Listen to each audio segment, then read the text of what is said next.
Baroda cricket એસોસિએશનની ચૂંટણી મામલે high court દ્વારા મહત્વનો ચુકાદો આપવામાં આવ્યો છે. કુલ 120 પેજના આ ચુકાદામાં 4 ઉમેદવારોની અયોગ્ય જાહેર કરવામાં આવ્યા છે, જેમાં રોયલ સત્યમેવ જયતે ગ્રુપના 2 ઉમેદવારોનો સમાવેશ થાય છે. આ નિર્ણય બાદ ચૂંટણી પ્રક્રિયામાં નવી કાનૂની ગૂંચ ઊભી થઈ છે. હાલ મતગણતરી પર સ્ટે મૂકવામાં આવ્યો છે, જેના કારણે પરિણામ જાહેર થવામાં વિલંબ થશે.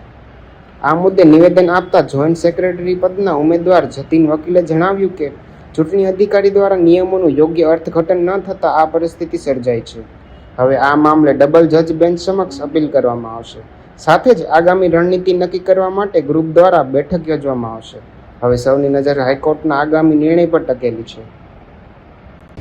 અમારા ઉમેદવાર જે ડિસ્ક્વોલિફાઈ થયા છે એ લોકોને નામદાર હાઈકોર્ટે નિરલ મહેતા સાહેબે 15 દિવસનો ટાઈમ આપ્યો છે અપીલ કરવા માટેનો. એલપીએ ફાઇલ કરીશું.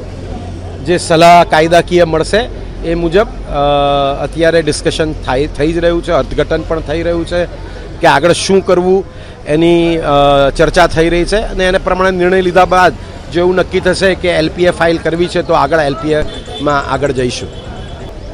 અત્યારે તો એક જ વસ્તુ છે કે પ્રેસિડેન્ટની પોસ્ટ માટે, સેક્રેટરીની પોસ્ટ માટે અને ટ્રેઝરરની પોસ્ટ માટેના જે 4 ઉમેદવાર છે એની તકરાર છે. એના સિવાયનું બાકીનું જો કાઉન્ટિંગ આગળ વધે તો ચિત્ર ક્લિયર થઈ શકે કે કોણ જીતે છે, કોણ હારે છે. પણ હવે નામદાર સુપ્રીમ કોર્ટે 30મી સુધી સ્ટે આપેલો છે.